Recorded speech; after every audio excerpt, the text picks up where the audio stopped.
Okay, so last month in Mighty Morphin Power Rangers, we began the Darkest Hour story event, the Darkest Hour arc, if you want to call it, and a lot went down in that one issue. We had the death of Grace Sterling, we had the Draken Rangers show up, and of course we had the big thing going on, that being Dark Spectre being summoned into the real world and infecting the Morphin grid.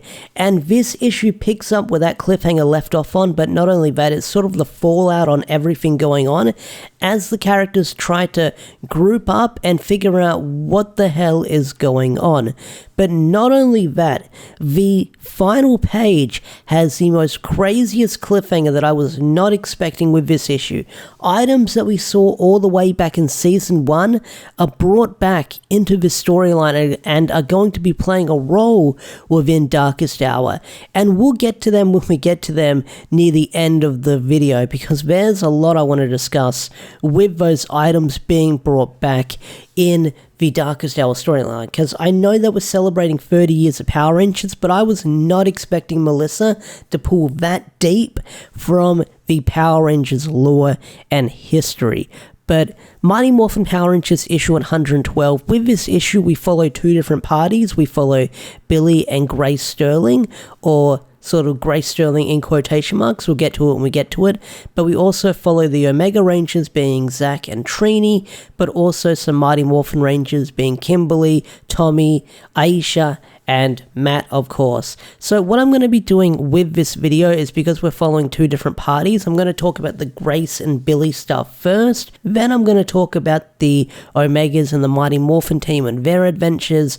And then I'm going to round it up and talk about the final couple of pages with that big cliffhanger, with that big ending, and give my thoughts on the issue at the end, but also sort of recapping, reviewing, and analyzing the issue as we go along, because there's a lot to talk about with this issue and go over it. So, without any further ado, let's talk about Mighty Morphin Power Rangers issue 112 as we continue the Darkest Hour storyline. Now, this issue opens up with Billy waking up in some strange void, and he's greeted by none other than Grace Sterling.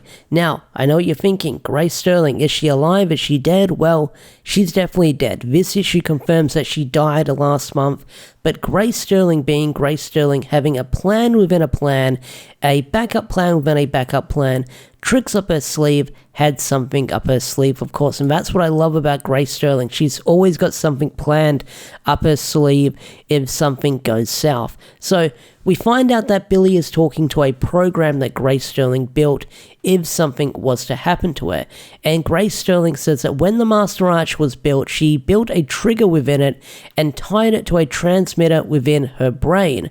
So this transmitter was connected to the grid, and if something was to happen, well, it would separate everyone to make sure they're safe. So Grace Sterling had something up her sleeve if like this was to happen, and like I said, that's what I like about the character. But Grace Sterling, the whole reason why she did this is because death isn't inevitable, she says. People are going to die no matter what, but information, that can live on forever. So the whole reason why she's got this program is that way Grace Sterling's information, her research, that can live on forever. So she's got this Grace Sterling sort of system within her brain that she's got within the Morphin grid that's going to live on forever with all this information that she's discovered. But I do like how Grace Sterling will sort of like it. Well, Grace Sterling, she's very somber about with everything that happened, saying that her death was meant to happen eventually. And it was probably sealed when Mistress Vile broke into Promethea, or when she decided to rebuild the Master Arch, or even when Zordon gave her the Morpher. But like I said, that's why she sort of made this AI chip, so that way her information can live on forever. Now, where is Grace and Billy talking? Well, it's within a small pocket dimension within the Morphin grid. Now, we saw kind of the Morphin grid in Operation Overdrive when Alpha went into it, but Grace Sterling does say that the Morphin grid can be whatever it wants to be when it presents itself to people. And what we get in this issue when we see the Morphin grid is it kind of looks like some Space Odyssey stuff going on as they travel through it. So the whole reason why Grace Sterling brought Billy into this pocket dimension, so she can explain to him everything that's going on. So the AI Grace does say to Billy, saying, Grace held a lot from you, and Billy says, well, she didn't trust me, and the AI replies with, of course Grace trusted you, but like Zordon, she wanted to protect you because too much information can be a curse, but right now, we don't have the luxury of worrying about what's a curse or what's not a curse anymore.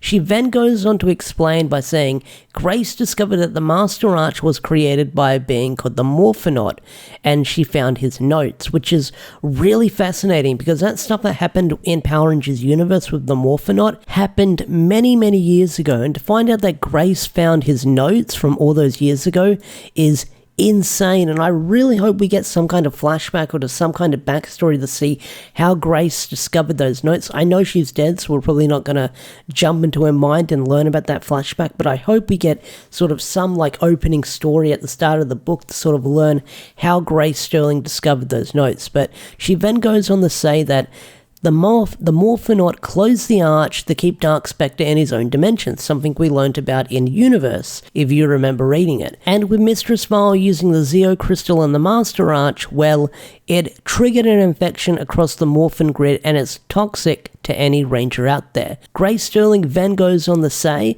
that this sort of toxic spread throughout the Morphin grid is more bigger than the shattering that happened in Shattered Grid. And Billy asks, what shattering? And that made my brain click as I realized that I feel like I believe Billy is the only Ranger that hasn't had his memories restored with what happened in Shattered Grid out of the original 5 Rangers. I believe Tommy's remembered, I believe that Kimberly's remembered, Jason's remembered, Zack's remembered, Trini's remembered, and I think Billy is the only one who hasn't remembered. Maybe Tommy as well, possibly, but I think Billy is like the only one who hasn't remembered or had a moment where he gets his memories back. He's the only one so far. So hearing that what Dark Spectre is doing is on a bigger level than Shattered Grid is crazy, and it immediately shows how high the stakes are and how they have to defeat him, because the entire Morphin grid or the entire Power Rangers universe and history of Power Rangers is at stake here with everything going on, so it sort of sets up everything happening right away. So Grace then tells Billy, saying that he'll need to investigate the shattering on his own and find out how the Morphin grid can survive this infection by any means necessary. And Billy has no idea how he's going to do this, because he says that he's no Tommy, he's no Jason, he's no Trini, he's no Kimberly. He says that he's not even a White or Red Ranger. And Grace then says to him, you're the Blue Ranger, and that means you're the problem solver. You always have been. It's a trait of Blue Rangers to inherently possess, which is an interesting line, that hearing that Blue Rangers are the smart ones, which is not always the case. They're not always the smart ones, but it has been a sort of trait and a quirk through Power Rangers history that the Blue Rangers are the problem solvers in the show. But Grace then goes on to say, saying, hey, you're a Blue Ranger, and you are the smart one. You've got the brains to do this, and if there's anyone that can do that, you can. And Grace reassures him, saying that you can do this.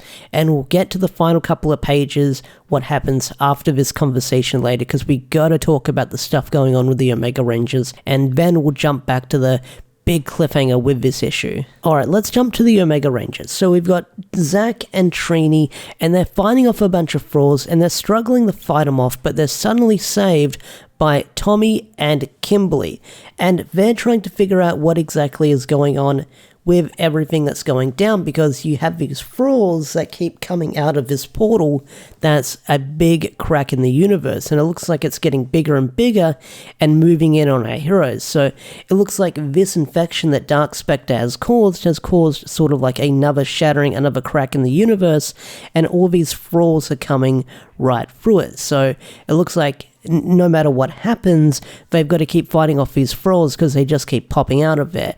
But one thing that they've also noticed is that with time going on, with them being in this sort of like lava area that they're fighting in, where it's only been a few hours since everything went down in issue 111 when this whole thing began, but Trini and Zack point out that it feels like they've been fighting for days with everything going on.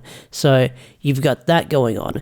And while this is going on, you've also got some banter going on between Kimberly and Tommy, and Kimberly feels like everything's her fault because she says that she disobeyed Zordon's rules, she disobeyed Tommy's rules, and she feels like everything that's going on is her fault because she didn't listen. But Tommy says that's not the case. But before they can sort of have their word-to-word talk, they kind of cut it short because, like I said, they've got to figure out where the hell they are, what the heck is going on. So after that, we then catch up with Matt and Aisha, who are trapped on this strange planet as well. And Matt's all tied up and he's still a sulking mess. But Tommy soon kneels down and has a heart-to-heart talk with Matt with everything going on, where Tommy says, hey, this is probably your worst nightmare. And Matt, being Matt in this state that he's in because he's upset that he's the one that killed Grace, he tells Tommy to get away from him. And Tommy says, I've been there too, you know. But Matt's like, well, you didn't kill anyone. And Tommy goes, Draken did. Draken does. And he's not under any spell. He's just me, which is a really weird comparison.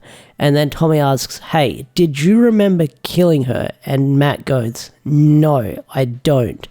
And then Tommy then says to Matt saying, hey, Rita might have warped your mind, taken away your agency, but she didn't take your soul. Maybe she broke you, but you can heal and you won't have to do it alone. So after that, the crack just keeps getting bigger and bigger and more frauds start coming out. And seeing how they're outnumbered, Tommy then cuts the ropes of Matt free.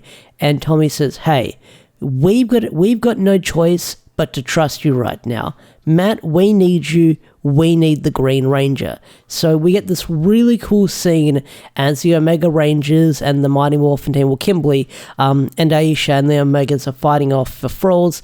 And then you get this cool Tiger Zord and Dragon Zord morph as Tommy and Matt soon come together to start kicking some ass. But because there's so many Frolls, Tommy then decides to stay behind and fight them off as there's so many behind him. But as Tommy's fighting him off, Matt pulls Kimberly away, trying to stop her from getting involved as well, but suddenly a giant ship hovers over them, and this, no doubt about it, is probably the Hyperforce Rangers coming in to save the day, as they're going to appear in the next issue, probably. So the Hyperforce Rangers are our heroes' assistants right now. We'll probably see them next month. They don't really announce themselves as a big menacing black ship that hovers over them, so that could scream evil, that could scream good, but I'm pretty sure this is the Hyperforce ship that shows up near the end of this issue. So, after Grace gives Billy his big speech, Billy wakes up in sort of like the area before that we saw him in last time, where the Master Arch was being kept. And on the ground, he sees a chest. And there's a note on there. And the note says, the Master Arch isn't the only thing I found. Good luck. And the note is from Grace. Billy opens up the chest. And what is in there? Well, none other than the power eggs. Now, if you don't remember, the power eggs was something that were introduced way back into Mighty Morphin Power Rangers Season 1, where the Morphin Masters, before Dino Fury in the comics reintroduced them, they were like Japanese stock footage. They put the power eggs in a river and they floated them down the stream. The power eggs were kind of a MacGuffin. They were introduced in Mighty Morphin Power Rangers Season 1, but they didn't play much of a role. In Rangers, in the Sentai, they played sort of a role throughout the show, as they were sort of like the last remaining dino eggs that were going to hatch and the Rangers had to protect them. In Mighty Morphin, they did absolutely nothing. They were brought up once and they were never brought up ever again. Here in the comics, it looks like they're going to be playing a much bigger role than they were before, which I'm excited to see what Melissa will probably be doing with the power eggs now they're introduced again. So I'm curious to see what's inside those eggs and what might hatch from them. That is like the big mystery with everything going on.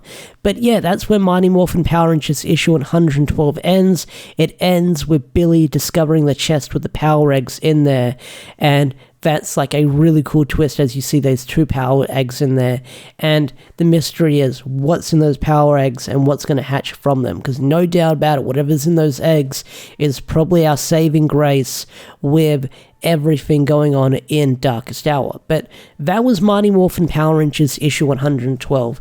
Overall, I thought this was a pretty solid issue. A lot of talking, a lot of character interaction, but like I said, this was sort of like the fallout with everything that happened last month, and it looks like next month we'll be picking up with some more action, as I believe that's when the Hyperforce Rangers are going to show up as well with everything going on. And I think the Death Ranger might be playing a role in next month's issue as well, if I remember the solicitations correctly. But anyway, guys, I thought this issue was pretty solid. What did you guys think of this issue? Tell me in the comment section down below. I'd love to hear your thoughts and opinions. With that said, I'm out of here. Have a wonderful day or night. I'll see you guys in the next video. Peace out, take care, and bye. Thanks for watching.